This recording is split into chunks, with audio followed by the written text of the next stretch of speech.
And to follow up that story, so one of the things that, at least on the board gaming world, which is always interesting to see, because you're kind of like in the video gaming world, you're going to either have something that's really, really great or really, really crappy, is when you do any type of tie-ins to any type of intellectual property, be it a book or a movie or anything like that. Yeah. And I found out that Space Goats Production is actually kickstarting a Terminator official board game. Now, these guys had done a successful Kickstarter for an Evil Dead 2 official board game. And from what I've been hearing, the people that had play tested the Evil Dead 2 demo that they had at conventions and all that, they said it was like a really, really good adaptation of the actual like movie to a board game. It's like you would play as Ash and the survivors and stuff like that were in the cabin. You had to be careful because things were happening and the Deadites would come out and stuff like that. So they said like it was a really good thing. So apparently these guys are doing a Kickstarter version or a board game version of the Terminator. Which is pretty neat because, at least in the way in looking at the video, they actually have two boards. You have one set in 1985 and one set in the future. And it's an asymmetrical game where you have everybody against one person. So one person plays as Skynet and everybody else plays as the human resistance. And you actually have like key characters like John Connor, you have Sarah Connor and stuff like that. And the thing that I found interesting about this game, and it's one of those things where I'd like to see actual like gameplay of how it actually like all works, but they say things that you actually do in the past affect stuff in the future. That's cool. So it was really neat in like the way that they described it, of like, let's say there's like a weapons facility or like a building that in the future becomes a weapons facility for the machines. Like as the human resistance going into the past, you could destroy the building. And now the Skynet player no longer has that resource in the game. So that is kind of like really cool on how they're doing this thing. And the way that they kind of like made it as far as like Skynet is, if they can send a Terminator or like something into the past and they can kill Sarah Connor, boom, you win the game because you basically eliminated John Connor out of the game and stuff. Yeah, and the icon, I mean, the figurines look cool too, like the squad car, the motorcycle, the HK aerial. That looks awesome. And it's really neat because like they have, so there's two different like packaging that you can get. Like one that's like the game itself, the core box, and it'll have some miniatures and all that. But with the, you know, as they usually do with a lot of Kickstarters, is you'll have a little bit higher tier that'll be like exclusive stuff that you can only get in the Kickstarter. And what's pretty cool is the exclusive stuff that they have actually gives you more models that you can put in. So it gives you like the T800 on the motorcycle. You get Sarah's Jeep. You get another one of the jets. You get one of the jets. You get the squad car and stuff like that. So it's kind of neat how like they're doing a lot of these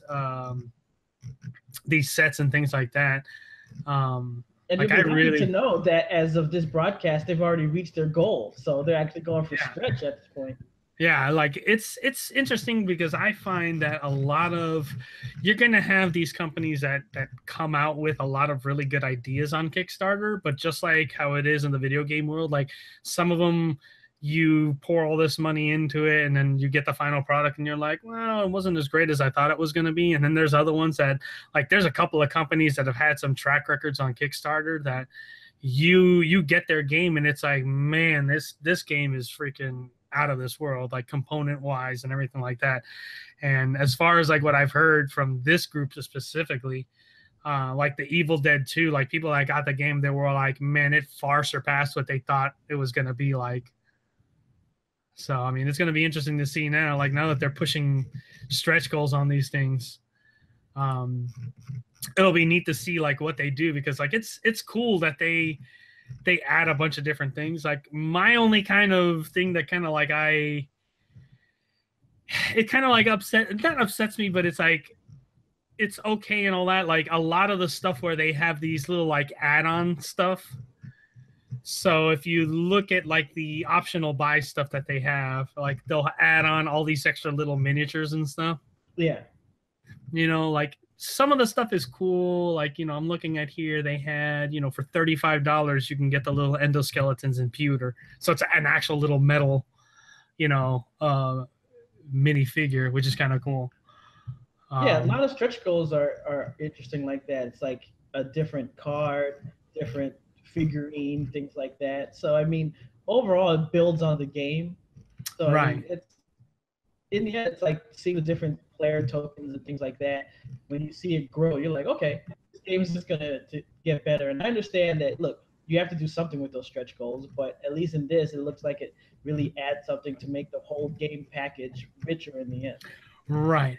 And that's what's neat is like as you go, like as a person that I've kickstarted stuff in the past, like there's a lot of the times like you'll get stuff that you will literally only be able to get through kickstarting the game.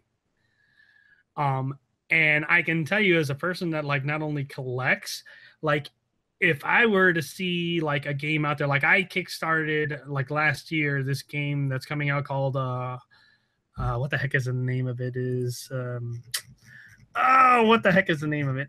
It's one that I kickstarted, but they specifically came out with a deluxe version only available through Kickstarter. And like the deluxe edition, what they did is the wooden components, they silk screened more detail onto it. They gave you a pack of metal coins for the money instead of using the cardboard ones. Like they give you the cardboard ones as well.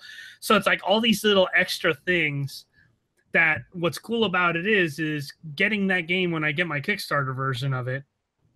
It's going to be something that I have that not everybody will be able to get. And B, if I really don't like the game, I can sell that game for that much more because of, the fact that you cannot get this anywhere else type of a thing. The name of the game was Yokohama. Yokohama was the name of the game.